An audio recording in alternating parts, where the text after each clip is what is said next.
Hello, everyone. Welcome to the panel Smile for the Camera. You're being watched. We will talk about employee surveillance and enforcement of workers' rights in that context. I will quickly introduce the eminent panel we have gathered today, and then each of the panelists will give an opening statement, and then hopefully we can move on to your questions, dear audience, which we're very much looking forward to. My name is Alexander Fanta. I'm a journalist with netzpolitik.org, a German news site dedicated to digital rights. And I have covered employees' rights and employee surveillance in the past. So let me quickly introduce our panelists. We have Ella Jakubowska from EDRI. It's the European Digital Rights. Then we have Clément Nyaletsossi Voule, the Special Rapporteur on Rights to Freedom and Peaceful Assembly and Association. We have Aida Ponce Castillo with the European Trade Union Institute. Hello. Birthe Dedden with Uni Europa, and Professor Johannes Caspar, who is the Hamburg's Commissioner for Data Protection and Freedom of Information. Welcome, everyone. Let's go straight up to the first opening statement. So, dear Birthe, please, can you start? Thanks a lot, Alexander, for opening this session, and welcome everybody on this panel. I'm very delighted to be part of this, and I would like to present myself. My name is Birthe from Uni Europa. We are representing services workers all across Europe, and I would like to talk today about the real workers' perspective regarding surveillance. Next slide, please. We have key concerns around surveillance at the workplace.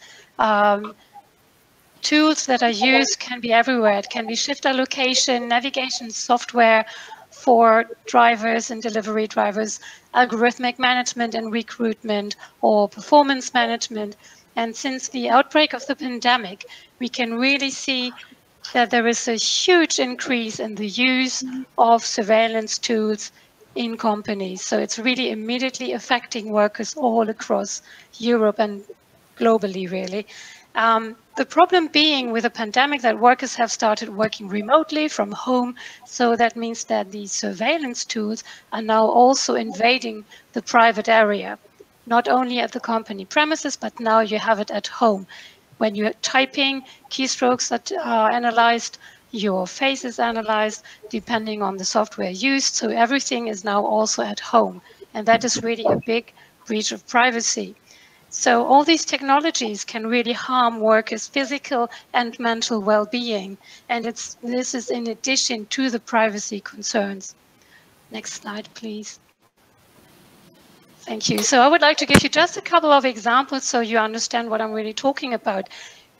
One example that has been very much in the media as well is Amazon. So what is Amazon really doing? They have wearable devices, for instance, attached to the arm of a worker, and it is vibrating, and then it is leading the worker's arm to the right shelf, so he or she can pull off the merchandise more efficiently, which might be very interesting, increasing productivity, but the problem is here that there is a dehumanization and automation going on, and the workers reported they really feel like mere machines. They don't have any autonomy anymore about their limb movements. This is extremely stressful and also really psychologically very annoying and stressful. Another issue is contact centers. You also have issues there where voice and biometrical analytics would guide the worker, the contact center agent, to speak more with emphasis or a different accent or whatnot. So again, the algorithm is basically dictating your emotion, how you should feel when you take a call. This is dehumanizing as well. And in recruitment, we also see that AI-based tools analyze facial expressions, the tone of voice, the accents, and they compare it with data sets. And then there is a decision taken whether or not the candidate will move to the next stage and if it's a suitable candidate. So obviously, if it's AI-based and the data sets are not very diverse, then you would actually discriminate against a lot of suitable candidates. Next slide, please. So this being said, there are a lot of more examples we could share in theory, but just to come to the point, our key demands around surveillance at the workplace is really algorithms should advise, but humans should decide. So we should have a human and command approach, and it should be possible always at all stages that a human can override an algorithmic decision. It's really crucial. And justification, why is surveillance actually used, to what point, what's the goal, and also is it really appropriate? And the workers should be made aware of it. So there should be transparency. What is used, what tool, what data is collected. These are really important issues for us. And we really think that social partners, so the employers and the trade unions together, need to work on this together and govern data and data collection. And this is even more important in high-risk areas like impact on the workforce with surveillance tools. So this is really what I would like to share with you. Thank you. Thank you, Birthe. So Ella, you have worked on biometrics in worker surveillance, among other issues. What is the kind of perspective from civil society of this issue? Thank you, and yeah, I'm really glad to be here today representing European Digital Rights, which is a civil society coalition of 44 organisations across Europe, and I'm also here in my capacity as part of the Europe-wide Reclaim Your Face campaign against biometric mass surveillance, which launched a little over 2 months ago. And we work to challenge uses of facial recognition and other biometric surveillance tools which unduly restrict people's rights and freedoms in public spaces and public life through our campaign. And really, these are the very same tools that workers are being subjected to. And in fact, not only are workers subject to the same biometric monitoring and mass surveillance that's on the rise in society in general, but in many ways they can be one of the first bastions for biometric experimentation and control in our society. And actually, we know as civil rights organizations, human rights organizations, that workers, unions, collective movements, strikes and solidarity efforts throughout history have had a huge positive impact, not just on labour rights, but really on everybody's civil liberties. Just look at the Solidarność movement for one example. So when we see our society being taken over by technologies of mass surveillance, such as facial recognition deployed to track people at protests, this threatens that really rich history of collective organising and collective resistance. And that in turn harms everyone's ability to speak up, whether it's for better working conditions or just for a fairer world. So in this panel, I'm coming from the EDRI perspective and the Reclaim Your Face perspective.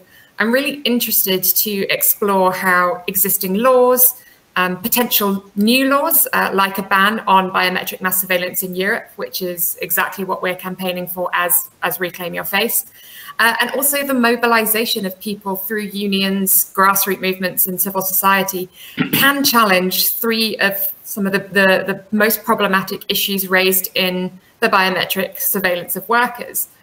The first is power. Specifically how that already unequal power dynamic between employer and employee is reproduced in the watcher-watched dynamic that's inherent in any type of biometric surveillance. And I want to emphasize that this is a really important point because in both of these dynamics, that distinction between employer and watcher on the one hand and employee and watched on the other falls along the classic lines of deep-rooted societal inequality, whether that's gender and gender identity, race, class, disability, sexuality, migration status, and so on. And this power inequality in turn is driven by and further solidifies this capitalist system, which treats people as tools in an inhumane drive for exponential productivity that we're seeing workers being subjected to. Very briefly then, just to finish up, the second is judgment and how these technologies are used to stratify, assess and make predictions about people in a way that can be really harmful to their dignity and ultimately force them to change their behavior, to self-censor and to lose their autonomy.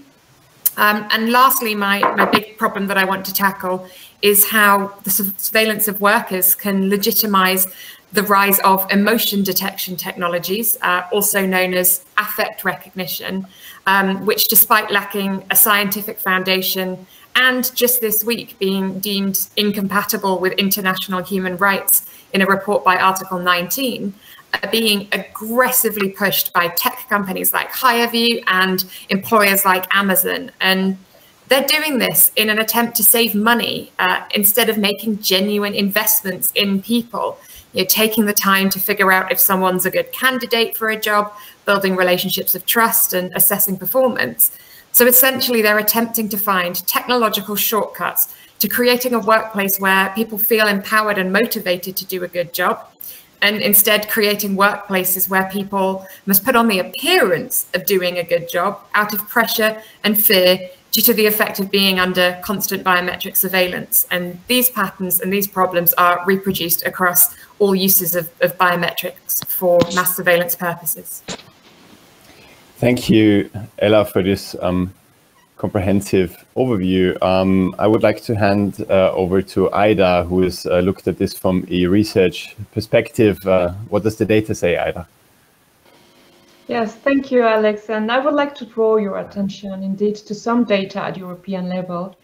And the slides that I have, the second one, please. In June 2020, last summer, the European Agency for Living and Working Conditions, the Eurofound, carried out a company survey and asked European employers about the use of data analytics for process improvement and also for monitoring employee performance. And what we see in this graph is that all EU member states responded positively. This graph shows that some countries like Latvia, Romania, Finland, and Luxembourg stand out of the 27 plus the UK. The Eurofound concluded that from the survey that technological advances have certainly expanded employee monitoring and surveillance capability. This is reinforced by my research, which shows that an increase of sophisticated and very detailed workplace surveillance, including indirect monitoring, behavioral monitoring, and analysis of relational data. So all of this was true before, but the current COVID crisis exacerbated this reality, particularly because of the increase of the telework and remote work. On the second slide, you will see another graph from the same survey, and this shows that the workplace surveillance takes place in all sectors of the economy. Here, you can see that the transport sector is the most impacted.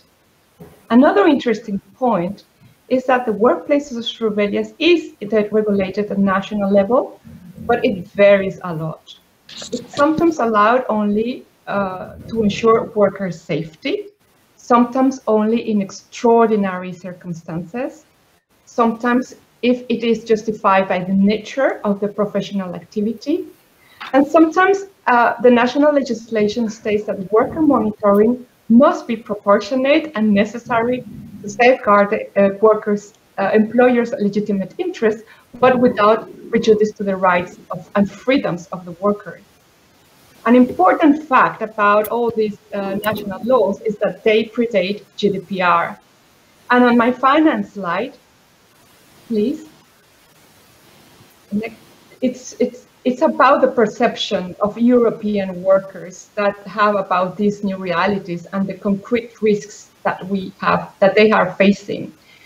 European national trade unions have reported since the pandemic, since June, the intrusive monitoring practices that go really beyond the work relationship and that trespass privacy and fundamental rights. They are key rights for citizens, but are particularly important also for workers, who, because they are in the subordinated relationship with their employer, their ability to oppose some practices is limited. So this is why one of the reasons we have this panel.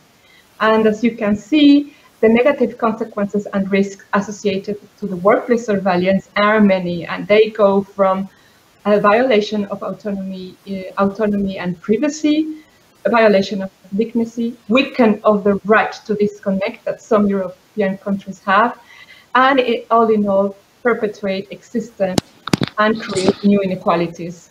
Thank you. Thanks, Aida. Now we move on to the coal phase of data protection enforcement. Johannes, will you give us the view from Hamburg? Thank you, Alexander. The cold phase, I don't hope that the phase is so cold, but thanks for having me today here. Before discussing the employee data protection issues, it might be helpful to give a short input of just one outstanding case of infringement of data protection, which has taken place in Germany 1 or 2 years ago. And there is a talk of the H&M company, which just operated a service center in Germany, in Bavaria, in Nuremberg, for online marketing. Since 2013, several hundred employees have been subject to extensive recording of data about their private lives. After absences, vacations, or sick leaves, the supervisory team conducted so-called welcome back talks.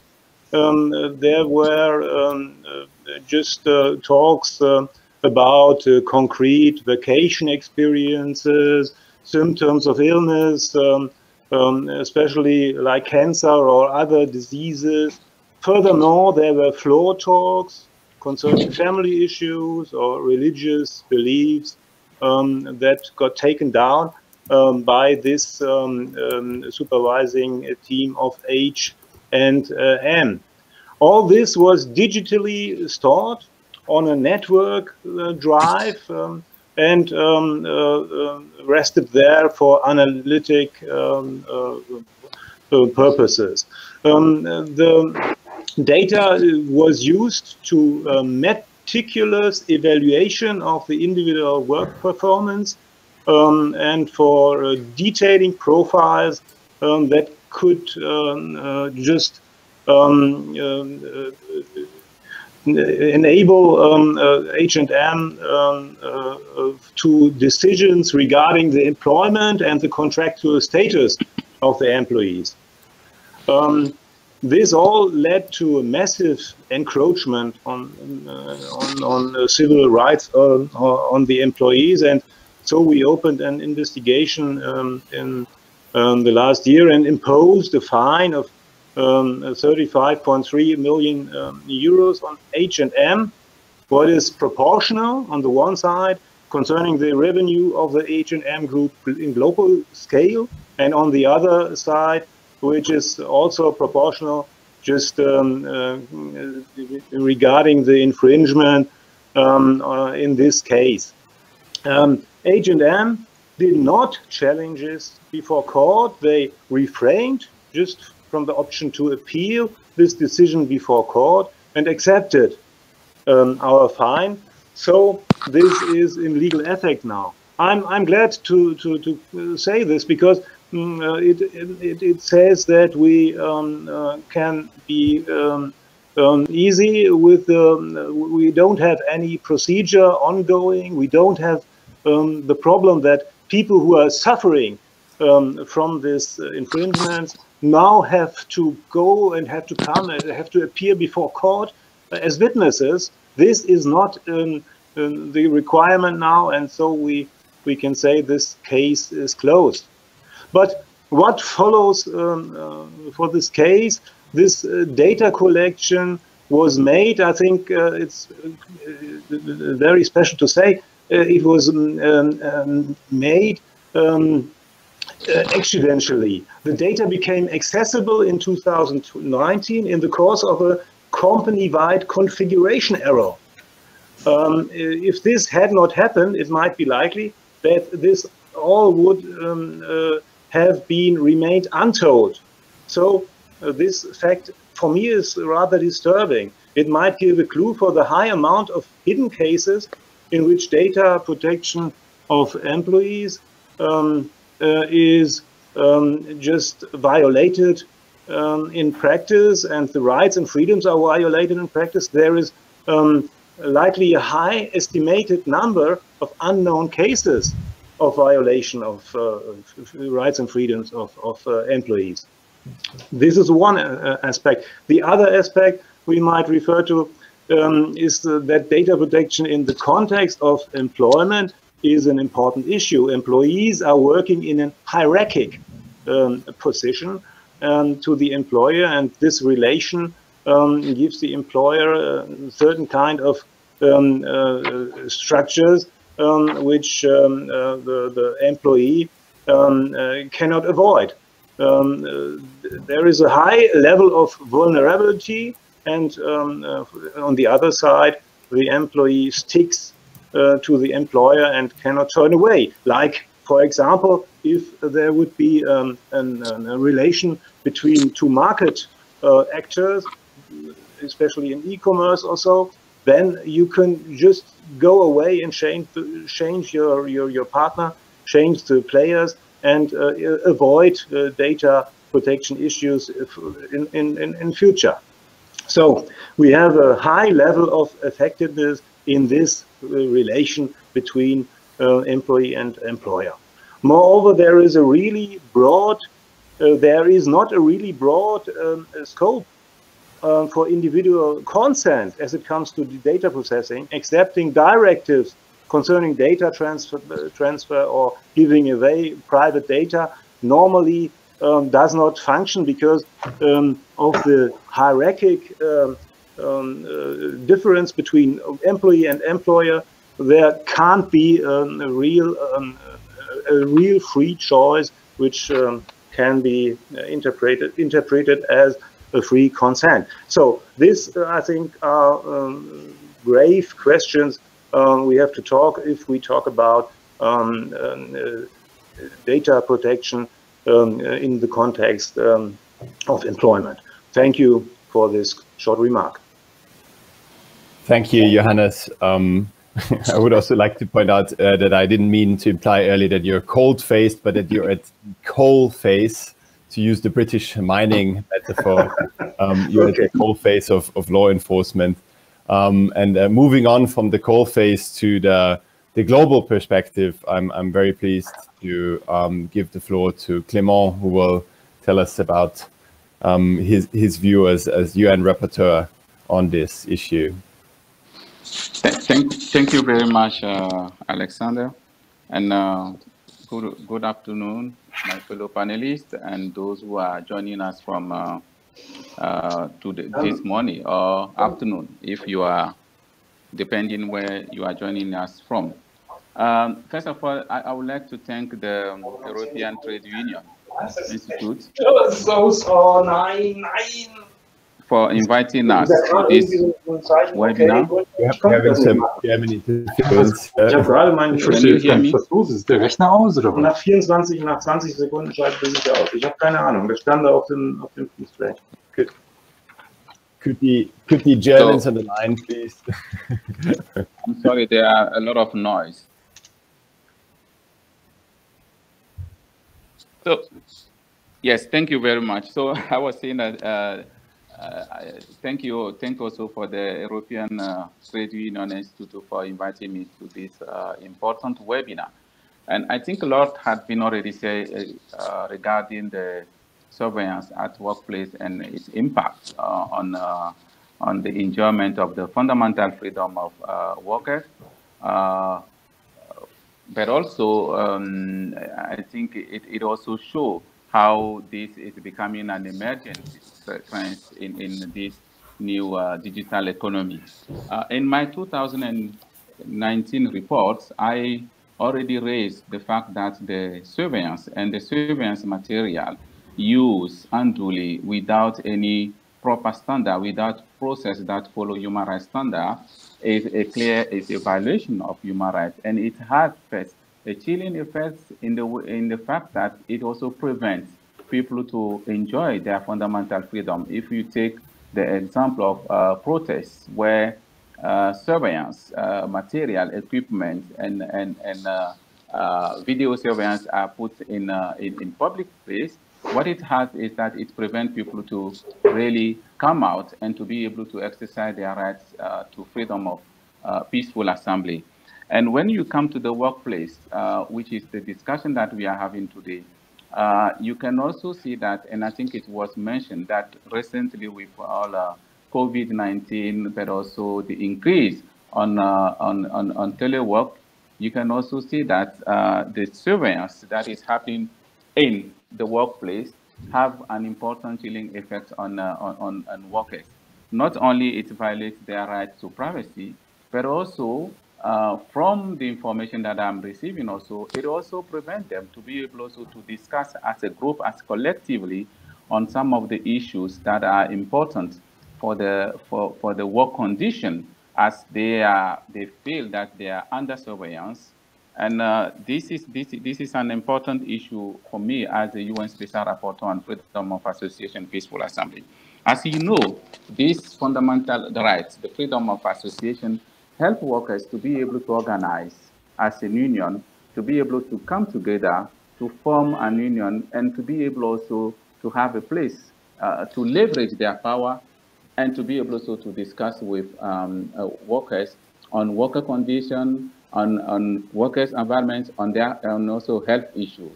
And if some of those surveillance, the surveillance at the workplace, prevent them also to be able to organize, it prevents them also to be able also to discuss some of these important issues. This is a worrying trend.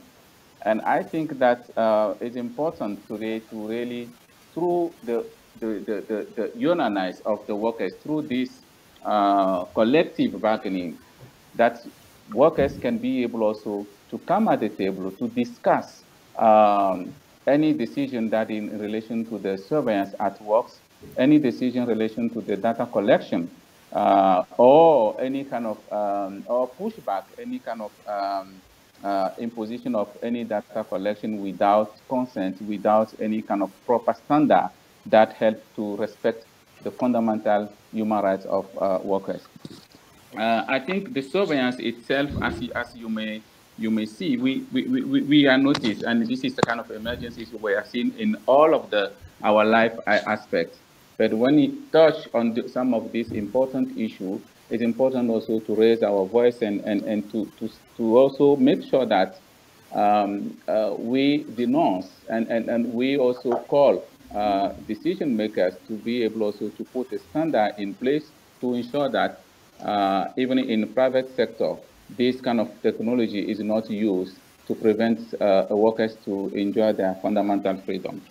Actually, the mandate is also receiving some information where we are also analyzing some data to ensure so that we have a comprehensive data on how this emerging issue is affecting globally the work condition of the workers, the exercise of the fundamental rights. But one thing that I want just to highlight is that the fact that workers can be able to organize themselves to collective bargain, to be able also to unionize, can help them also to push back any attempts to really impose surveillance at the workplace.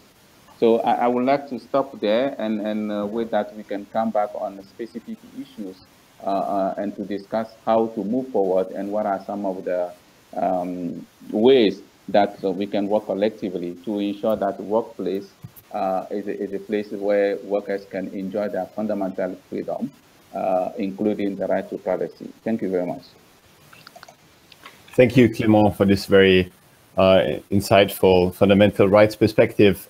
So now we have another half hour or so to take some questions from the audience to get into a lively discussion.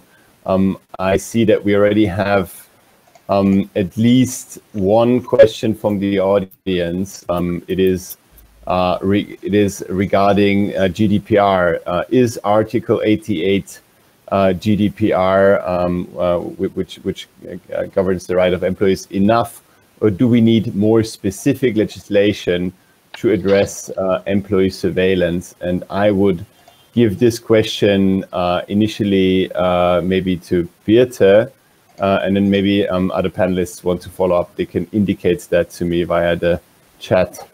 So maybe Birthe, can you address that question? Yes, thanks for the question. I think it's a very important one, and I will give my quick input, and then I think we have also Aida as a specialist rather on GDPR more than me, maybe, to kind of add on to it. But from my perspective, really coming from the trade union movement, it is absolutely vital that we have that, and we need more legislation, because the problem is also that there might be loopholes still, even when we have the GDPR. But what's very key for us is that we have the possibility, and Clément mentioned it, to organize, to have collective bargaining, to negotiate. We have to actually have a twofold approach. One that is rather the legislation, the kind of regulatory approach, and the other side is really the social partnership between employees and the employers, and the possibility to discuss this.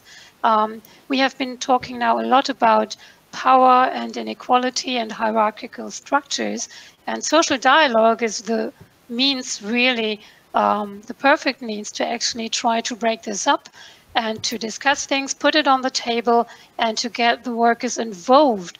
And what I mean by that is that workers should be heard, their concerns should be heard when any kind of surveillance tool should be rolled out in a given company. So I think this has to be added on to whatever legal framework we can give ourselves. Thank you. Aida, do you want to follow up on that? Yes, thank you, Alex. And indeed, when GDPR was negotiated with the Commission, what we have as Article 88, it looked much more robust and substantial. And after the negotiations, the result is just one article covering the employment relationship, which I think is not enough.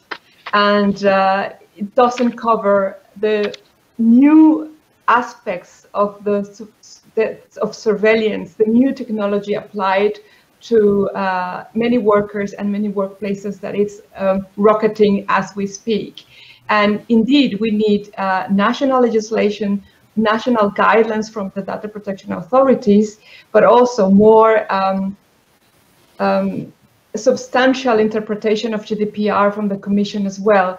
I don't think that Article 88 will stay like that for longer, because as you have seen with the fine of H&M and with other cases that indeed are hidden, this is just only the tip of the iceberg. Okay. Can't hear Aida anymore, so thank you. Please, Alexander, if I might just try to give some thoughts that I would like to share. I think the crucial question is, should we have a centralized data protection provision for the context of employment? That would mean that a centralized provision which must carry more than just a general provision, and which must just touch all the different aspects of the work life. And so it might be the case that the national legislation could do this in Europe, but we would have a problem with this, because we would have a lot of countries which just would have different types of employment rights. And so one could argue that it would be better to have a centralized employment data protection law in Europe.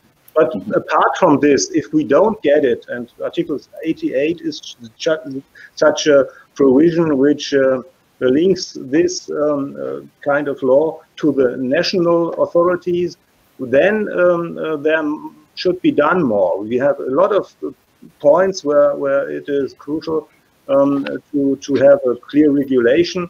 For legal security, there are some kind of special provisions that should regulate the purpose on recruitment of people, of employees, especially the problem of trading, of localizing systems like GPS or Bluetooth.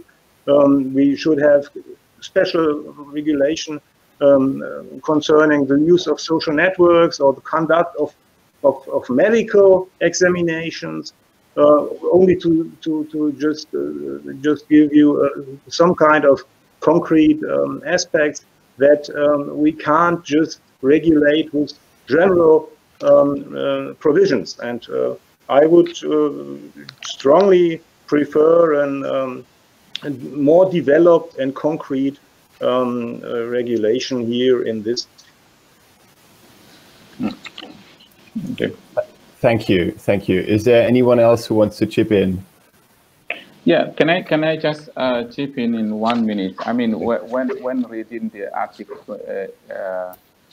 88, I think one thing that it raised is also this freedom that was given to the state, each state to regulate. And I think when it comes to the fundamental freedom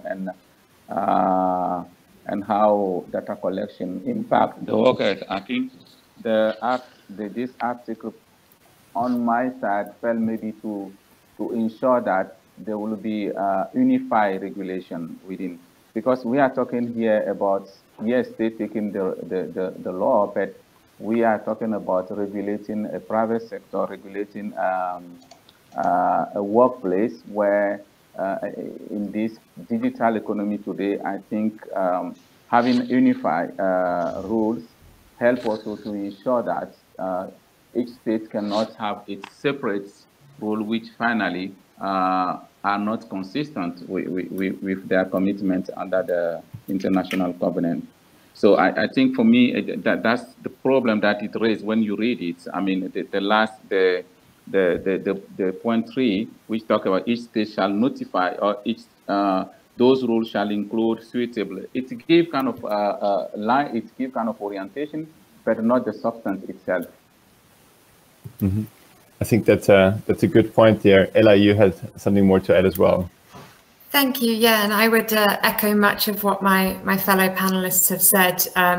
At EDRI, we've really welcomed the GDPR, and we continually call for the further strengthening of enforcement of GDPR. And it's great to see examples of fines and court cases coming out from data protection authorities across Europe relating to worker surveillance, as well as broader types of surveillance of people, like in France recently, for example, where we've had a number of rulings against the drone surveillance of people at protests, and various types of COVID surveillance as well that have not been demonstrably necessary and proportionate within kind of the legal framework.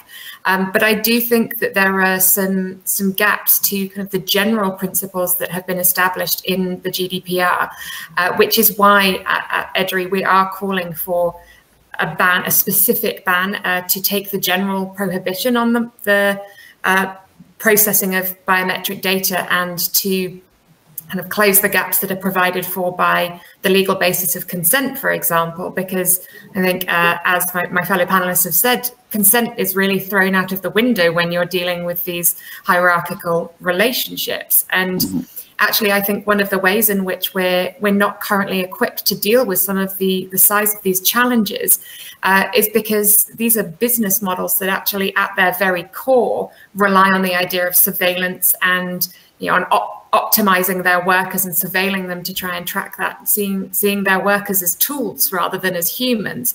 And we need some mechanisms that will kind of really make sure that whether it's businesses or states, that any entity that wants to use people's biometric data is held to account for protecting the fundamental rights of those workers and of everyone else. Because right now we are seeing a huge rise in types of biometric surveillance, and some of the ones that I think really affect workers are things like the rise of emotion recognition, which, you know, like I said, doesn't have a legal basis, and yet, you know, I think it's not just a case of smile for the camera. It's a case now of smile for the algorithmic overlord that's deciding if you can get a job, when you get your next shift, you know, whether you're at risk of trying to organize against the company and are therefore a threat to their power. So that's again why I think we need to look at the power relationships, the loopholes, and to strengthen and make more specific the rules that we have on any type of biometric surveillance in Europe. Thank you, Ella. I've just had a look at the chat room where people can post their questions, and there's a very interesting input from Boris, who says that in Swiss labor law there is a solution where there's an article which says that monitoring and control systems intended to monitor the behavior of workers at the workplace may not be used. I think that's some interesting input here in regards Switzerland. But to move on to the next question from the audience, there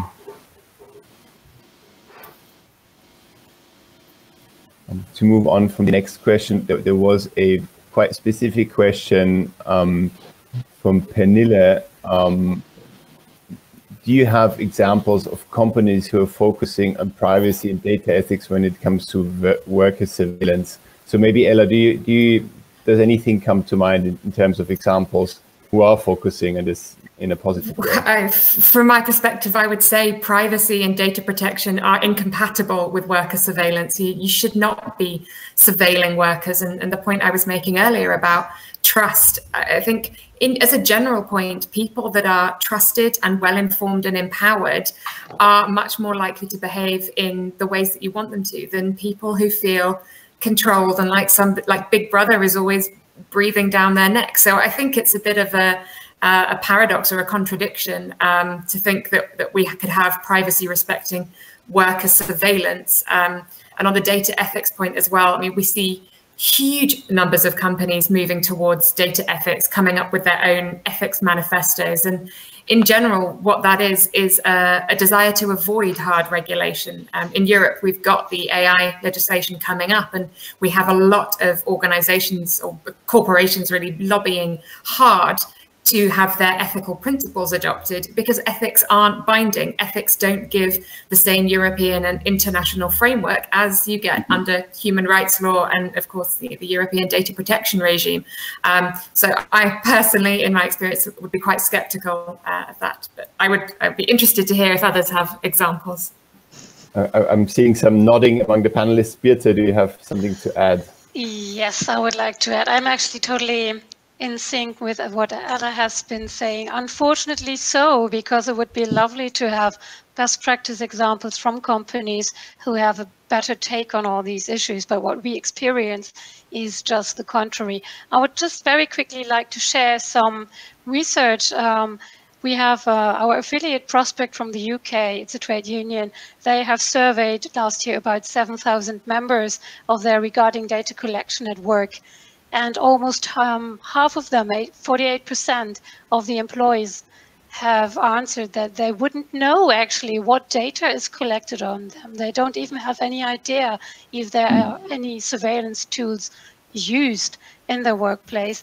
And 1 in 3 workers actually has no confidence at all that their employer would use the collected data appropriately. And also 70% have no confidence in their employer to involve them in any kind of decision on how to implement technology. So we are extremely far from any kind of power balance you could possibly want to have. So one possibility of legislating around that is when you have the discussion about AI and risk assessments, I think what is very important is that we get a very clear idea of what are the red lines. So how far can we go with the use of AI and any kind of AI-driven technology, and especially for surveillance. And I would say there should be a ban, maybe not a full ban, but when you have risk assessments, any kind of software or tools that would impact or survey people because of voice analytics or biometrical analytics, whatever, a lot of the things Aida has mentioned, this should be a high-risk application. So we can legislate also in terms of when you have that kind of application before it is rolled out in a company, there should be an impact assessment. And that should be done together with the workforce or together with employee reps at least. So you could actually assess whether this is appropriate, or are we actually using an instrument that goes way beyond the goal of why we would use it. So there are ways to do that, but I don't have any positive example for the time being, unfortunately, of any given company who has gone that far. Thanks. Thank you. That reminds me actually of something that Johannes said earlier, where he mentioned that if we would have never learned about H&M's surveillance if there wasn't an accident. So Johannes, do you think we need new tools to investigate if companies are even doing this? Yeah, sure. Transparency is a core issue of just seeing what's behind the curtain. It's not only a problem, especially if it comes to the context of data protection in employment. It's an overall context. Transparency and data protection are just two sides of the medal, because you can't look into the practice if you don't have the clear evidence, and you should have the right to look into it, and you got strong information, or you have to get some strong information to make clear what's going on in kind of contexts which where data is processed. So there could be just clearer regulation for transparency, but I would say that this only can bring us further if we have clear regulation which says how to use, for example, bureau communication systems, because if you don't know really as employee as well as employer what you should do, then you have no notion about how to handle. So we have to get clear regulations on what on how rights and freedoms should be safeguarded in this kind of hierarchic system, and without this we will fail. And so I just can say that Article 88 is a beginning, but it doesn't have to be the end. We have to make clear that there must be much more on transparent legislation, which just gives the clear notions, normative aspects of what is right and what is wrong. And as long as we have these broad rules and general provisions, we won't come further. Thank you for that. I have one more interesting question from the audience. It's Jill who asks, can the panelists share their thoughts about the context of transnational work, i.e. piecework that occurs online, like Mechanical Turk, or software developers situated elsewhere? What is the role of law and legal frameworks in safeguarding workers' rights? Aside from improving legal protections, what are some other critical ways to approach these issues? So on the kind of dislocated workspace of today, Clément, maybe you have some ideas on how to address this question. Well, I'm not sure about the content of the question itself, but it suggests that how do we ensure that regulation apply also to the delocalized companies. For example, if the company is in Europe here, but also have its own branch in a third country where there is no really proper regulation that are compatible to the European legislation. And I think this is also one of the big issue when we talk about the need, for example, to unify regulation to ensure that companies cannot just run smoothly through this vacuum, and also, for example, impose certain practices that cannot be imposed in Europe, for example, because there is some regulation, even if it's not perfect, but there is the regulation. I think is it a challenge, and it's important also to call on the responsibility of the companies. I don't have any kind of proper because I don't have any data in terms of how it's happening currently in other countries and versus, I mean, European company in particular.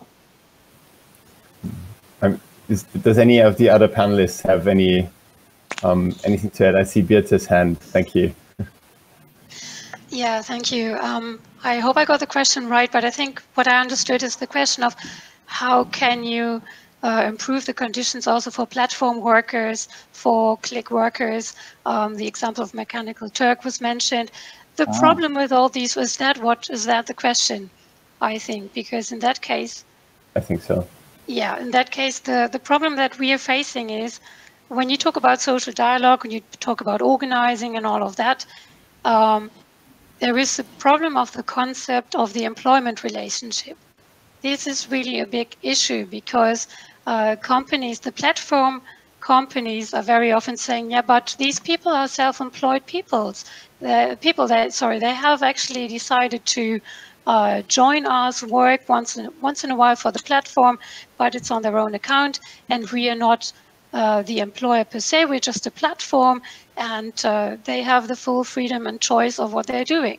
But de facto, this is not the case, because somebody who's working for Deliveroo or Uber or maybe another platform, even if they don't have a classic employment contract, there are very clear provisions that lead to an employment relationship.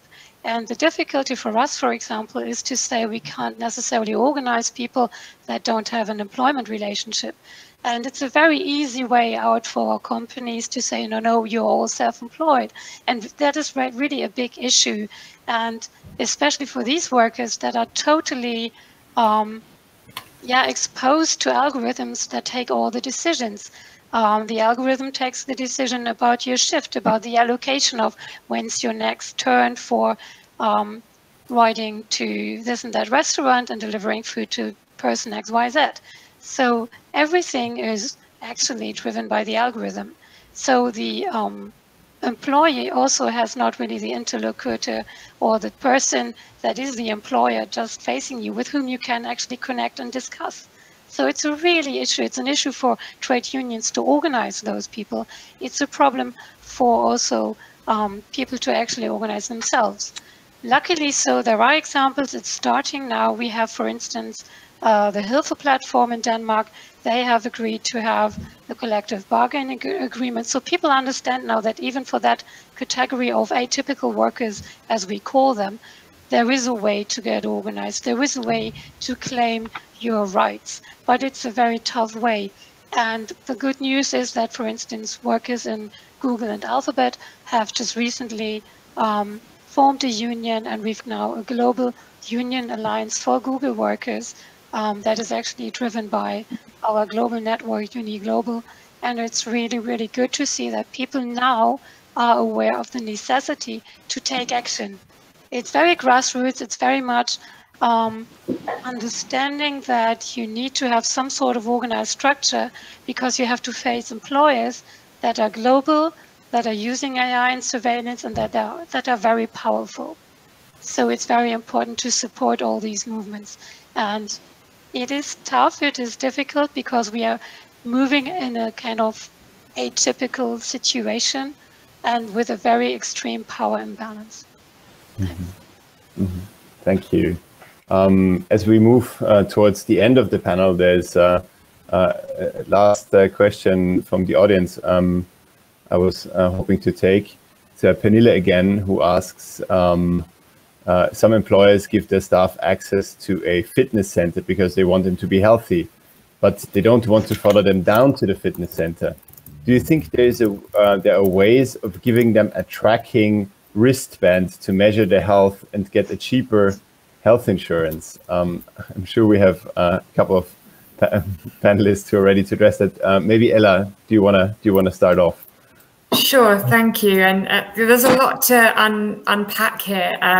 Firstly, I think this example illustrates what we've been talking about when it comes to hierarchical relationships and consent. Because if you're an employee and your employer is saying, hey, I can save money if you wear this device when you're working out, it's going to be very hard for anyone to say no. You could potentially be coerced into agreeing to something that you don't feel comfortable with. And actually a tracking wristband measures data about you, which under law is really sensitive and is protected because it can be so revealing about who we are and what we do. And so I find that an example that I think would be very problematic.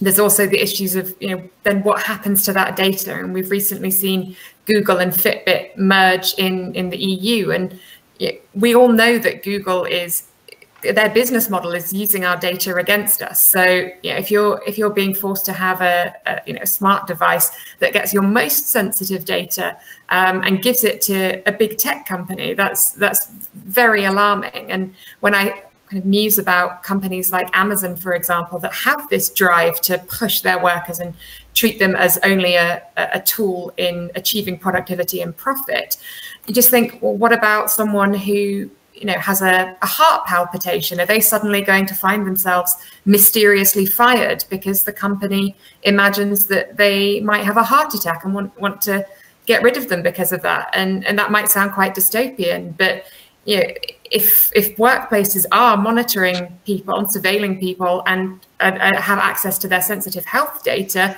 I can't really see a positive use case for that. Does anyone else want to add? I think, Aida, you have your hand raised.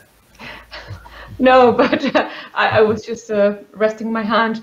I think that we have to distinguish all the different levels of power with the different workers. When it comes to big tech, workers now have realized the importance of having an organization that will push for their rights. When it comes to platform workers, they already, even though that they are not organized in a structured manner, they're starting to understand the importance of this, and they understand now the risks of algorithms and what they are doing to their lives and to their working conditions. I think that besides Article 88, something that privacy community needs to look at is also the relationship between the algorithmic explainability, the algorithmic impact assessment, and the data protection impact assessment, and how all these three would look into an employment relationship, because it's very easy to speak about how to make algorithms explainable for the public or for the citizens, but it's really not easy at all to make algorithms explainable in a relationship at the employment, at the workplace, where we don't have access to what the employer is doing with their workforce. So tracking that and having that evidence, it's extremely difficult.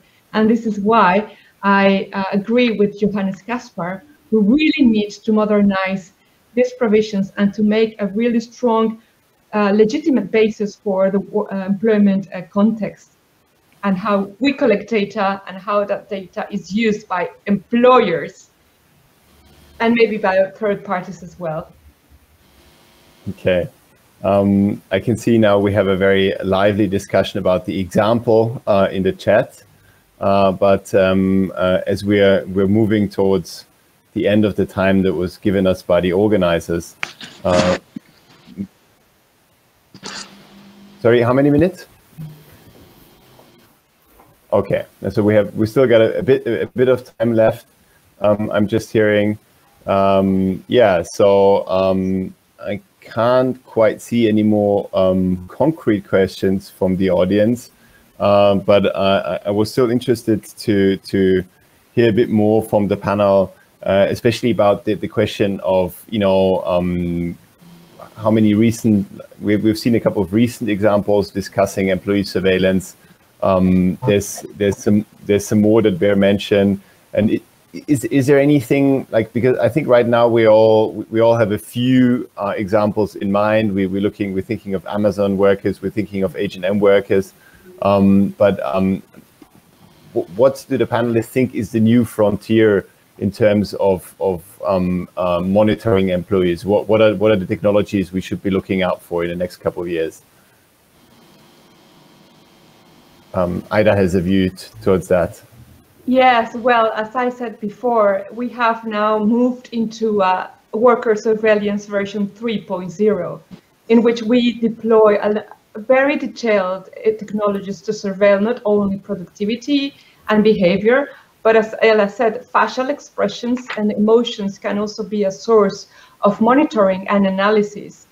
And more than that, we have also the experience in the pilots or the truck drivers that have to be super attentive to the road or to the space. We already have the experience and the cases that their sleep and attention are constantly monitored, and to see whether they are completely focused and to do their job. So if we some facial recognition, emotion technology, and correlated technologies to derive whatever type of analysis, we're really trespassing not only the privacy and the employment relationship, but also the integrity and the physical bodies of the workers. And this is something that it cannot just be possible. It's just, it seems that the new modern worker surveillance has no limits. And this is why we think that it's really frightening. Just to jump on what Aida is saying, I mean, hopefully we won't see a rise in emotion recognition in the next few years, because hopefully we'll see it be prohibited at an EU level. That's really what we're working for. But I completely agree that it's a really chilling issue. So to give some examples of how emotion recognition is already being piloted against and sometimes properly deployed against workers, it's things like detecting whether a customer-facing worker is being polite enough, happy enough, are they being responsive enough to customers? And this really is the 1984 level of such intense surveillance of your inner emotions, and actually freedom of expression means not just having the freedom to express ourselves, but the freedom to choose when not to express ourselves. And these sorts of technologies take that away. And there's a whole other dimension that we're really concerned about, which is already people who are neurodiverse and disabled people face higher barriers to entering the labor market. And yet these kinds of technologies that claim to recognize emotions often don't work. Well, then we know they don't work, actually. They're not scientifically based. They don't work cross-culturally, and they don't take into account that people have different ways of expressing themselves and may not conform to this arbitrary technological presentation of what is normal. So we're also risking really harming and penalizing and punishing those people who don't express their faces, who don't express their emotions in the way that this flawed and horrible Victorian science phrenology type technology is being used to try and make really important judgments about them. So I think the discrimination angle and about how these workplace surveillance and general biometric surveillance technologies can have very discriminatory outcomes is a really important thing to consider. Mm-hmm, mm-hmm. Johannes, is that what you're seeing in the companies you're tasked with overseeing? Yeah, really, I think the problem is the evolving of technology on the one hand, and on the other hand, the stagnation of normative principles, which are not so far to come on the same level, so fast to come on the same level. They come too late, and so the examples we have is AI is which enables employers for predictive computing, especially for behavioral targeting, also for just facial recognition technologies, so they can monitor each employee, and they can more than monitor, they can predict what employees will do in the future. This is AI as a complex. Then we have tracking technologies, which are very intrusive. We have them today. It's GPS, for example, by just deployed in the traffic systems.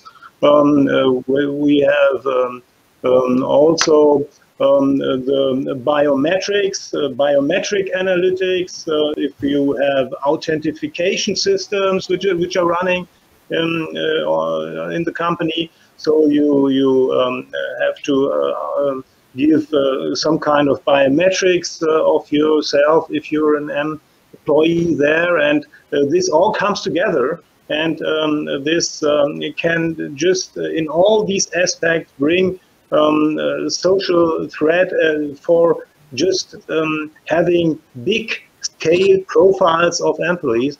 And this is what we have to face. And this is a real grave challenge. Thanks, Johannes. So I think finally now we are actually moving towards the end. So maybe the panelists want to make a closing statement, closing arguments. And maybe we could start with Clément. What is your impression? Thank you very much for this interesting discussion. And well, as I mentioned, the surveillance is everywhere in our workplaces. And while the employers may have legitimate interest to collect data on their in-house operation, for example, it remains essential for me that the workers know what data is collected and how this is done. The workers should also have the rights to collectively have the power of co-decision on how and what data is collected. And the right to freedom of association gives the workers the leverage to organize and union to fight top-down decisions about workplace surveillance. And for me, I think there are three pathways of workers to get better protection from digital surveillance by their employer. The first is the new legislation that protects them in this new environment. And the second is judicial decision using existing legislation. And the third is collective bargaining for better contracts and more say in the work environment. And I think this issue is important, that we need today to call states to really not leave this area to the private sector, to the companies, because the workplace surveillance is having a huge impact on the enjoyment of fundamental freedom. And I think some colleagues say that not only it have this, not only is a only private issue, but it's also a human dignity issue. It diminishes the workers when they don't give their consent, when they don't know what data is collected, how it's used, but also when this data can be used against them in different issues, which does not concern necessarily their work condition or their workplace issue. So this is what I will say, and I think my mandate since 2009 COVID-19 are really monitoring, and I will be happy also to continue this kind of collaboration with civil society to ensure that collectively we can push for more standard, for more legislation, comprehensive legislation that will really help to make the workplace safe in this digital economy. Thank you. Thank you. Thank you. Birthe, any final remarks you want to offer? I could hardly say it better than Clément. He actually already covered many of the things I would like to say, but I would just like to mention I really would like to have this kind of double approach of legislation, new legislation where necessary, and more respect for social partners and social partner involvement and collective bargaining, as Clément said. And we have to be vigilant, because what we see now is the modern phase of Taylorism. It's nothing new. It's the same surveillance that we already had in the 19th century in factories. It just has a new phase because of modern technology. But the essence is the same, if you like. So we actually have to even be more vigilant about all this and really work together on creating the right legislative framework for this. I think that is crucial. Thank you. Johannes. Well, thank you, Alexander. I think we just must accept that data processing in the context of employment is an extremely important issue, and we are far away from just safeguarding the rights and freedoms of employees so good as we should. And there is a large gap between what is and what should be. And to close this gap, we must very close look on the legislation on the national side, but also on the legislation in further times on the EU side, because I think the Article 88 can just be a begin, and this can't be the end. And if we have an amendment of the GDPR, we must think about just a new kind of regulation concerning the context of data processing in the employment sector. Okay, thank you. Ella, do you have something final to say? I'll keep it very short, just to say that across the Reclaim Your Face campaign coalition, we have over 30 civil society groups who are organising and raising awareness about the issue of biometric mass surveillance. And next month, we will be launching a European Citizens Initiative, which is a legally recognised petition to call on the EU to take legal action against these really harmful and violatory practices. So just look up Reclaim Your Face, reclaimyourface.eu, if you're interested in joining us. And the final word goes to the esteemed organizer of this panel, Aida. Thank you, everyone. I would just like to say that no one will never, ever trust surveillance technologies. And that it's the right time for a big call to the EU regulators to ban these intrusive practices, including biometrics technologies, in the forthcoming AI legislation that is going to be proposed by the Commission this spring. So it's absolutely the right time to do so. Thank you very much. Thanks, everyone. Thanks for sharing your insights. And yes, have a very good rest of your CPDP. Thank you. Thank you very much. Thank you. Bye.